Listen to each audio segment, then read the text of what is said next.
If you haven't seen them yet, these little guys have been racing and delivering packages for the last several years. Drones have the capability to propel us into the future by bringing us closer together with each other and the world. My name is Traver Shears, and my dream is to conceive, test, and develop new uses for drones because I want to see them take a more active role in our day-to-day lives.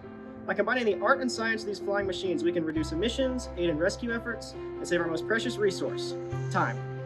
My personal interest in drones has grown greatly since I first took the controls at age 12. When I came here to Missouri S&T, I joined the multi-rotor robot design team where I get to do research and help bring these machines to life. I've been working to save for college since I was 15, taking jobs at the local grocery store and in construction with my dad when it's available. But even with all that hard work, I'm still going to have to take some time away from school to save for my tuition. With help from Dr. Pepper, I'll be able to continue to focus on my engineering degree and research without having to take a gap in my education.